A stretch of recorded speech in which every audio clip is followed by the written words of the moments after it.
What's up, everybody? This is Jamelia, and you're listening to Barely Legal and Web3. On this podcast, we talk about everything at the intersection between legal compliance and Web3 innovation. I launched this podcast to celebrate all of the amazing innovation that's happening in Web3, but also to unapologetically highlight some of the massive failures that we have seen, about what's working and what's not. And we also talk about what it takes to be a successful Web3 lawyer. When I first started ByteBow, there were no resources for lawyers looking to venture into this space. I didn't know anyone that was in Web3, and it was really difficult. I really believe that everything in Web3, and particularly in law, has to lead with diversity and inclusion. So if you're a lawyer and you're looking to get into Web3, or you're looking to connect with other attorneys and you don't know anyone who's in the space, please check out the community that we've built at ByteBow. You can check it out in the link below. I always leave the link there for people to join. It's totally free. Come in, connect with some other great Web3 lawyers who also believe that we should be building an inclusive community. And on top of that, we're sharing great information. You get to learn, you get to connect with other people, you will ultimately get a chance to get referrals, and so it's just a wonderful place to be. It's a safe space, and I hope to see you in there.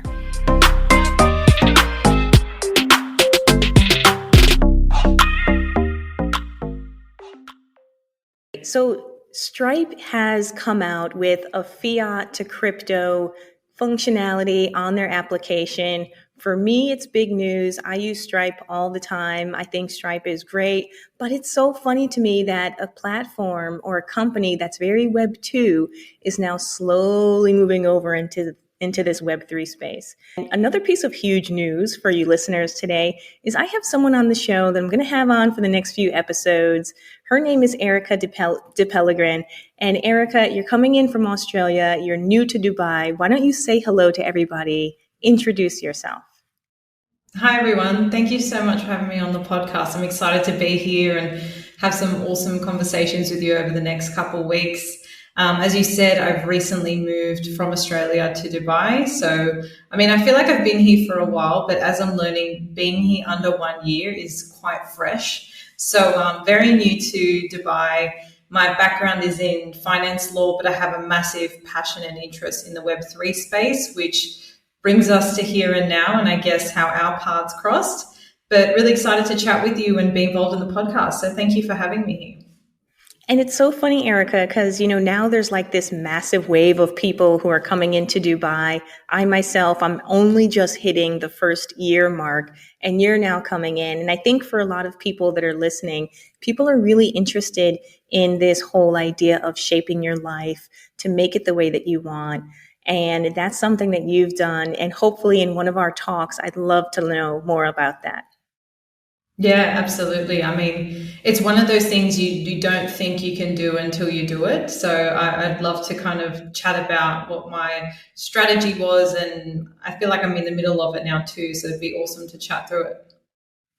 So let's just kind of give a proper introduction. We'll get to the Stripe news, which is huge news. But I think what is even more exciting is having, someone on who's a guest, who's going to be a guest for a few episodes. You're interested in Web3. And so tell us a little bit about your legal career and why you're interested in Web3.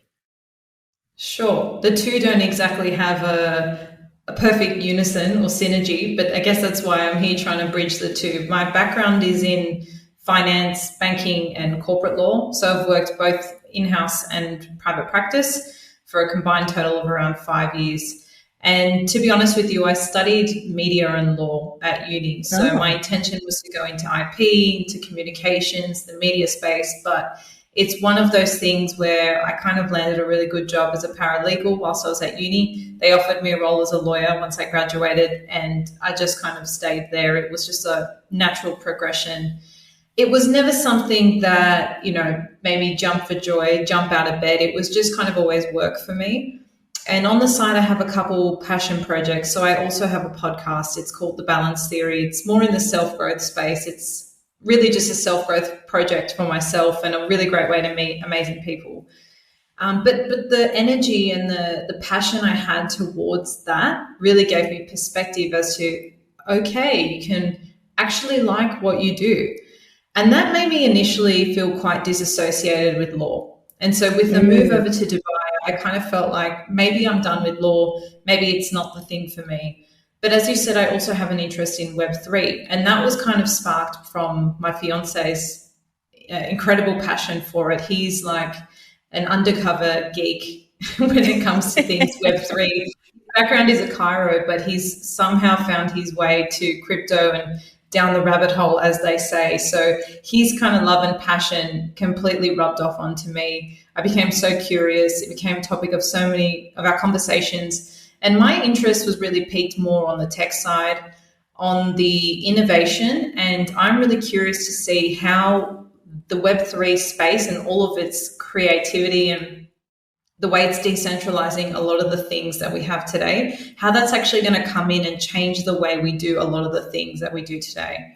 And so with the move to Dubai, we kind of started to attend some Web3 events.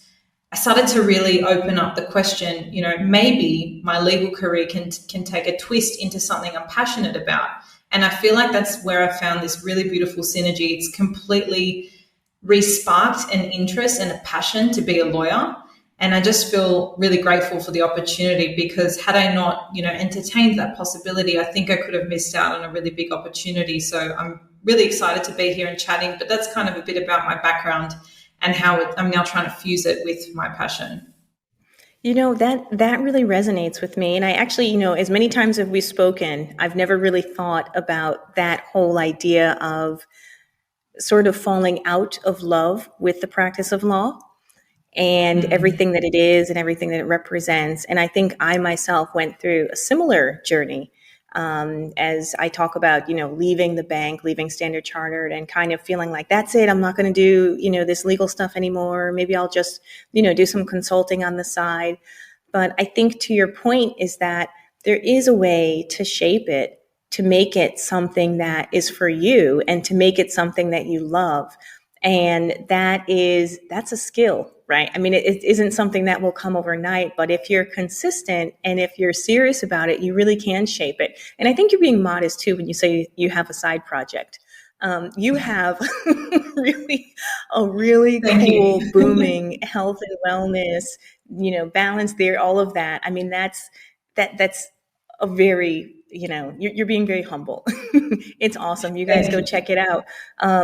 But it does kind of align with what you're trying to do, which is to shape a life that is right for you. And I think what I've realized in this journey and what you're kind of pointing out is that when you get into Web3, because of the nature of the industry, you can work remotely. You can, choose your clients. You can shape the career to be whatever it is that you want to be in the space. And hopefully that's something that you'll be able to do. Yeah, absolutely. And one thing that comes to mind for me, it aligns with everything I kind of talk about on the podcast as well, is this idea of being in alignment.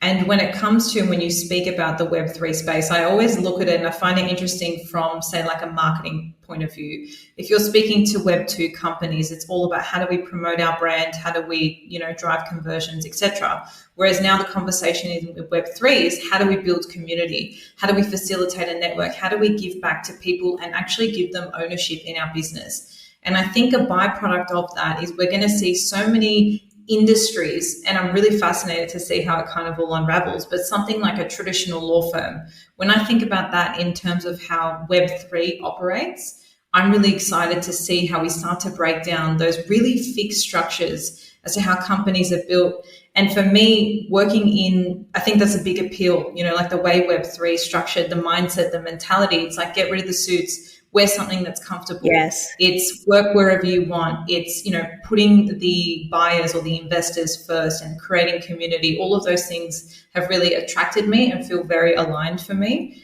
And just the prospect of how that's going to shape and shift so many industries as we know it, I'm very excited to watch unfold.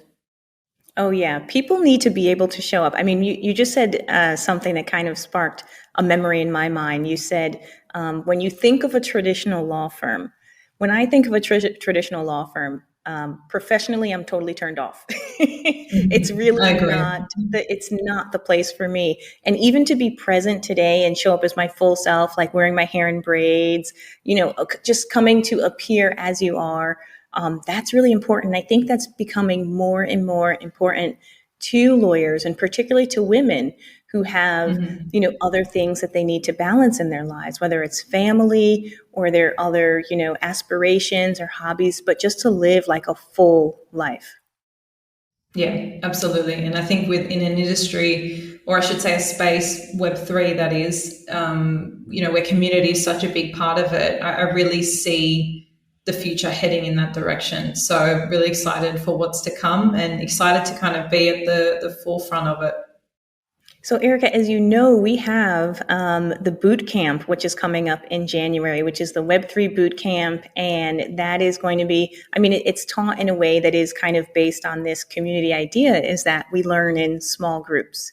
And so I wanted to talk a little bit about your aspirations for what you hope to get out of that, because you will be attending, and kind of what kind of led you to it.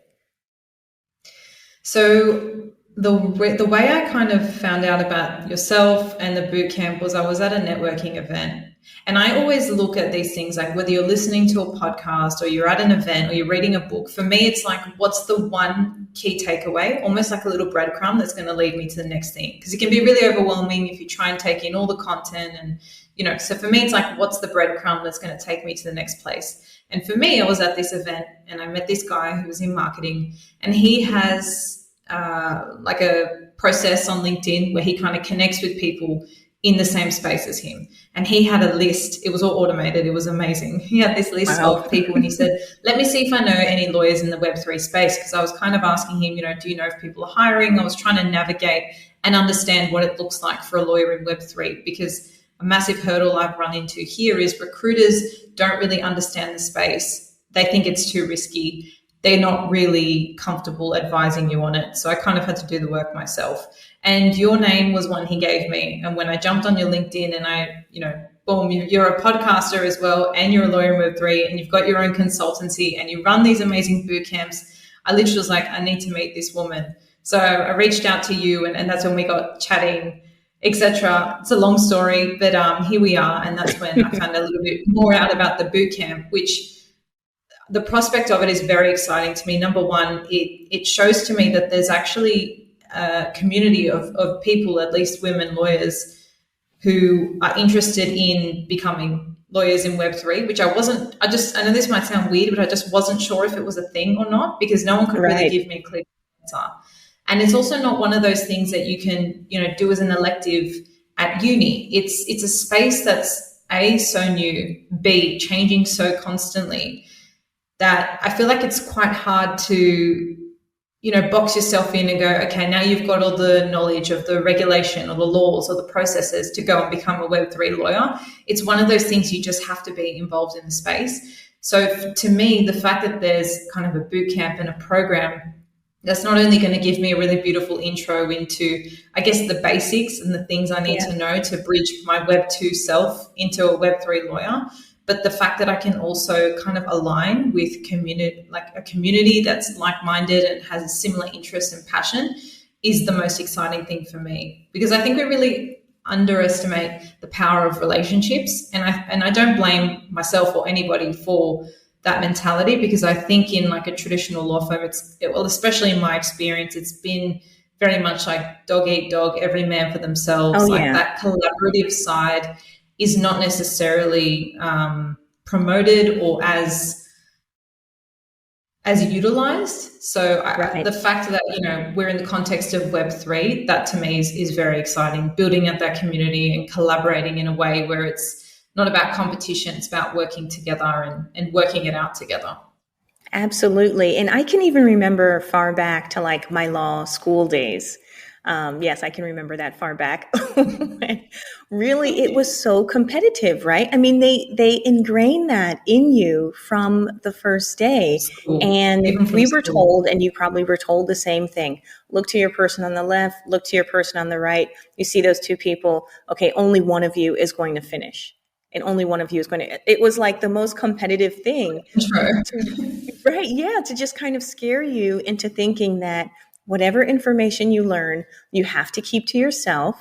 And the reason for that is because jobs are given out based upon your rank in the class. So if you're potentially, if you're sharing information with your classmates, you're giving them a competitive advantage over you, which diminishes your chances of getting a good job because you're basically bumping yourself down on the ladder for rankings, for graduate class rankings. And it played out that way. I mean, I remember going into school, into class. I was the evening class because I worked during the day. I also had both of my sons during law school. That's a whole nother episode. But it really was something where you would ask, hey, can I look at your notes? I missed last week. And people would be like, I don't have any notes. No, I don't have notes. Sorry. Or they would just say no. Like I was even told no. People were like, no, no, I don't share notes. That would be the response. And it was such a competitive environment. And I'm pretty sure that those people are still competitive in that way to this day and don't work collaboratively. But what happens when you work like that is that you yourself also don't learn. And so there are many, actually, I do know of a few other blockchain lawyers associations or, Web3 legal associations. But I really think they haven't really embraced that whole idea of being collaborative and learning from each other. I still think it's, hey, it's me. I'm the expert in this space. I'm going to be combative with you about your perspective on what's a security or how digital assets should be regulated. And we don't need to be like that. We can share information. We can all kind of grow together. Yeah, absolutely. And that just reminded me of this whole fixed versus growth mindset. And to me, that really draws a line in the sand between Web 2 and Web 3. I mean, even if I wanted to, try my hand in family law, let's say, right? And I've never worked in it, but as a lawyer, I feel like you can pick up the basics, especially if you have some common sense in you too. I mean, I'm not saying family law is simple. I'm just saying if I was given the opportunity to move in and give it a go, I think I would work it out. But if I approached a family law firm now to apply, they would look at me and say, you've got no experience in family law, like we're not even going to consider you.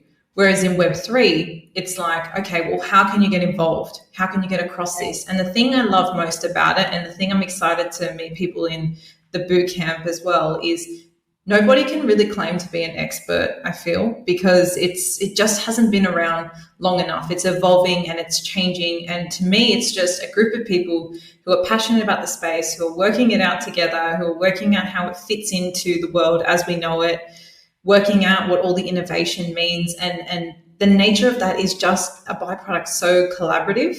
So for me, that's just a huge plus and a network I'm really excited to build as well.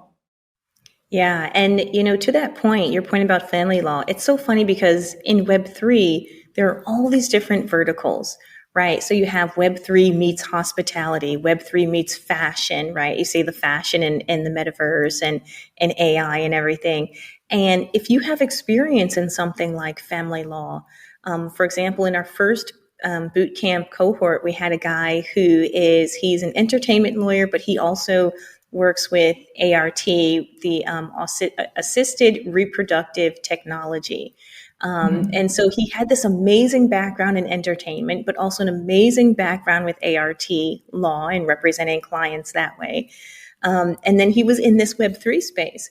And believe it or not, in the bootcamp, we actually had a company that came in that had a huge entertainment push on what they were trying to do. So you never know where your practice area expertise is going to come into play. And you're absolutely right. No one should really feel as though they don't have the skills to come in and to learn and to really just contribute.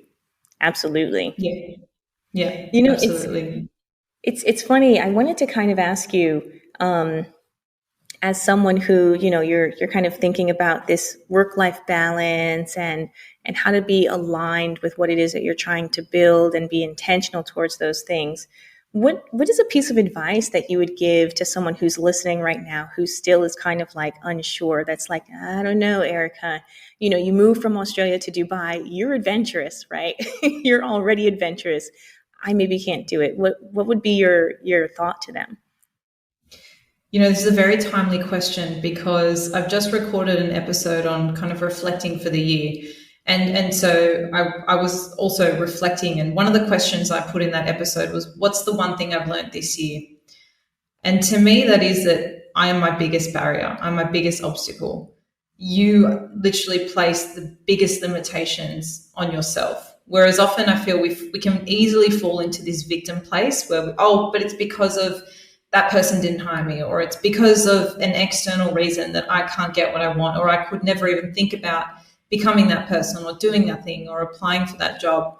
And I think the sooner you take accountability and responsibility for that and own the fact that you're probably your only obstacle, your only limitation, amazing things happen, because you stop focusing on what you can't do and you focus on, the question is not, can I do it? It's how can I do it? And I feel that's a very Dubai attitude as well. But in all honesty, you might disagree with me now, but if you knew me 2 years ago, I wouldn't say I'm that adventurous. Like, I'd never kind of spend time alone. Moving overseas was like, yeah, I'd like to do that, but for maybe like a month. These things for me, I feel fell into that category of, well, I can't do that because I'm not that person. But when I started to ask the question of, well, what's aligned for me? What kind of lifestyle do I want to build? Where do I see myself in 5 years? Is it still in this same office, working under this same person, probably moved over to the next office a little bit bigger to myself as opposed to a junior sharing with someone else? Like, is that where I want to go? Or do I want to pivot a little bit and have something different? And I think if you just have the courage to just do that and dream without limitations first, and then start taking action towards that and realize that you are your biggest limitation, I think amazing things happen. And that's the biggest thing I've learned this year, because every time I've fallen or been set back, it's honestly been because I've done it to myself. And that's also, whether you really fully agree with that or not, it's a personal mindset approach. But I think even if you just adopt that thinking, it really helps with accountability and responsibility. Just kind of take charge of your own life. I agree. Amen to that. I mean, that just resonates with me so much. I'll share with you in my journey and even building BiteBow, it has been one leap after the other, consciously saying, no, I see myself here. I got to do it. I've never done a photo shoot before. Oh, well, I got to do it. I've never, hired MUAs to come to the house, makeup artists come to the house on an occasion outside of your wedding, right? To, really to do that. And it's scary, but it's also about investing in that, right? Investing in yourself and investing in that dream that you have. And, I really believe that the boot camp is a way for people to realize that, because anyone that comes in and that has that goal or that desire, we're all going to help each other out. In the last one in May, people were able to kind of make contacts with companies and to really just come out to have, hit the ground running in terms of building business. And that's what we really hope to do for people. It's not just about learning, it's about doing. And so that is a key distinguishing piece. On that point, because I see we're just chatting it up. It's like we've got a lot to cover, and we are going to cover more. I wanted to come back to Stripe because, Stripe we get to talk a little bit about what's happening in the space. Last week, I got a little crazy talking about SBF and FTX, hit a nerve with me with the bankruptcy filing and, the wording that was used there. But this week I want to talk about Stripe because they're traditionally a Web2 payments platform, and now they're venturing in the space of Web3. And I know there are so many companies and so many small startups that had this dream of providing value in the form of, we're going to convert, we're going to help you, receive payments in crypto and convert it to fiat or vice versa, thinking they were adding value in a very Web3 way. But here this big Stripe comes in, right? Used to be a startup years ago, but now Stripe is huge. It seems like they're kind of taking their lunches. It seems like they're kind of, entering a space that's, I won't say they don't belong, but it's a new space for them. Yeah. Look, I totally get what you mean. There's so many companies working their way up to that innovation. But I do think as a byproduct of Web 2 and Web 3 still being separate, within that transition, you are going to have so many Web 2 companies that are either just going to show up and use the Web 3 tech and act in a Web 2 way, or they are going to try and integrate. And so I don't think something like this is totally unexpected. I think eventually we're going to start seeing more. Like, I wouldn't be surprised if Apple comes out and does something similar to facilitate like Apple Pay buying crypto directly and whatnot. But yeah, I mean, it's if you're looking at the short term, I suppose it's good for the space in terms of introducing retail investors in quite easily and quite quickly. But it's still interesting to think about it from like the decentralized versus centralized point of view, because it almost appears they're acting in a decentralized way, but ultimately they're from Web2, and they are a centralized company. And so innovation like this, obviously from a Web3 lens, is always preferable from a decentralized starting point. But I do think we are going to have these points of friction and these kind of muddled projects. When I say muddled, I mean, half Web2, half Web3, kind of 1 foot in, 1 foot out. I think it's just kind of a byproduct of being in that transition space. As unfortunate as it is for those Web3 companies who are focusing on innovation, I think it's kind of just part and parcel of the rollover. Yeah, and I guess you could kind of look at it from the way that, you might not trust a Coinbase so much. You might not trust a Binance so much, but most, people would pretty much trust Stripe, right? The name Stripe, it breeds credibility. You feel as though nothing shady is going to happen. They have a whole segment about books and records. I mean, they're not going to do anything shady as far as we know. I mean, who knows? Maybe a few months from now, we'll be back on this podcast talking about something. Not but it does breed credibility. So that's a good thing. I mean, I guess that can bring people into Web3 and can serve as, kind of the bridge or the gateway into Web3. So I guess pros and cons to it. Yeah, absolutely. And I mean, there are things like they complete like the KYC and the anti-fraud checks and stuff like that, which obviously is a plus for an investor coming in. It provides that additional layer of security.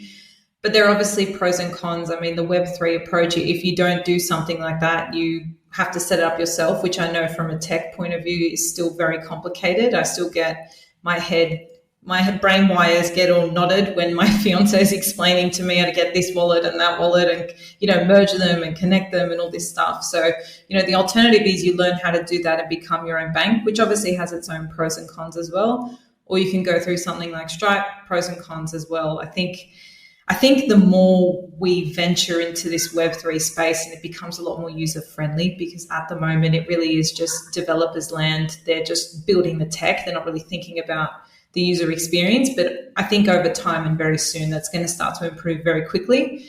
Maybe with the contribution of companies like Stripe, it'll, push innovation from the Web3 side to focus and push the user friendliness of some of the tech.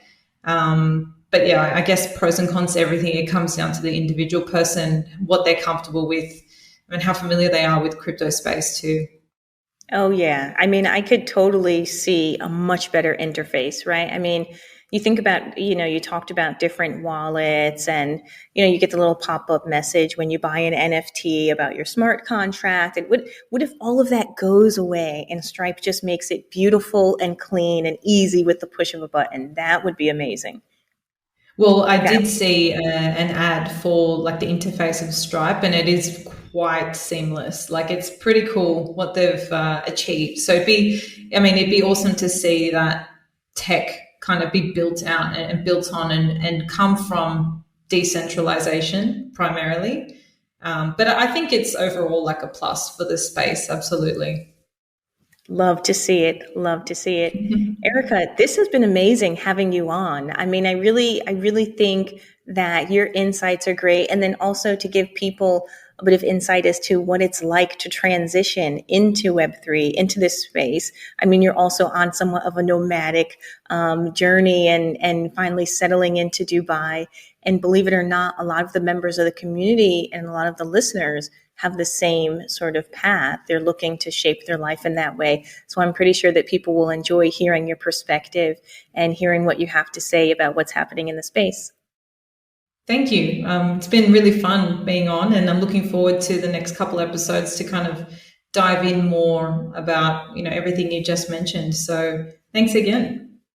Thanks for coming on. All right, everyone, thanks for listening and stay safe out there in those crypto streets. Take care.